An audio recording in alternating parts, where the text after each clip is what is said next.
From the east coast of the Vale, the Fingers reach out into the narrow sea. 4 rocky peninsulas plagued by wind and rain, and barren to all but the hardiest of weeds. The ancestral home of House Baelish.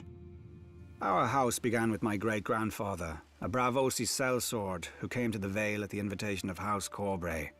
My grandfather raised himself to the status of hedge knight, and even managed to acquire a bit of land and a keep on the smallest of the Fingers, though I do believe he often missed sleeping under his titular hedges.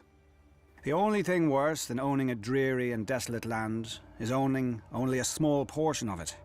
Luckily, I didn't spend much time there as a child.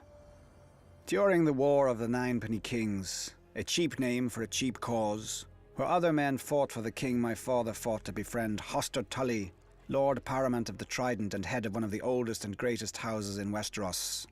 Thanks to my father's heroic efforts, Lord Hoster agreed to foster me at Riverrun with his own children. Until then, my whole world had been a small tower on the gull-stained rocks of the Fingers. But when I first saw the stone walls of Riverrun rising from the Trident, towering over me, back then I was a little more easily impressed. The boy in me thought the gods themselves must live in such a place. I soon learned otherwise. Lord Tully's son, Edmure, was quick to ensure I would never forget myself in their house. He nicknamed me Littlefinger, after my size and homeland, and the name was just cruel enough to stick. His sisters, Lysa and Catelyn, made me a pawn in their kissing game, traded back and forth between them for practice. Needless to say, I enjoyed spending time with them more than Edmure. As we grew older, the game began to change, as all games do. Lysa grew more bold, and Cat more demure. When Lord Tully announced Cat's betrothal to a brute from the north whom she'd never met, I realized her duty would outweigh any feelings she had for me. Fool that I was, I challenged this Brandon Stark to a duel for her hand. He was a warrior, I was a boy. If Cat had not intervened, he would have killed me and laughed over my corpse. For my insolence, Lord Tully banished me from Riverrun. No matter. I had learned everything I needed by then.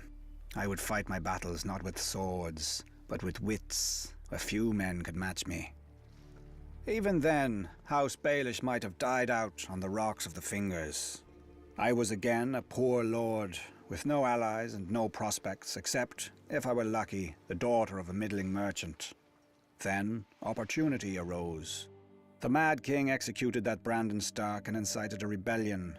My old friend, Lysa Tully, was married off to Jon Arryn, Lord of the Vale, to cement the alliance against the Iron Throne, bringing her within my circle again. I quickly capitalized on our former affection and persuaded her to have me appointed as controller of customs at Gulltown, the Vale's greatest port. Wars burn gold like wildfire. When I increased the port's income tenfold, her husband took notice of this lowly lord from the Fingers. And when the new and profligate King Robert needed a master of coin who could find gold where no one else could, why, Lord Arryn knew just the man. Once, House Baelish had no lands, no name, and no gold. Now we have quite a lot of each. What new rung will the next generation climb? Let us not be hasty. I'm not finished yet.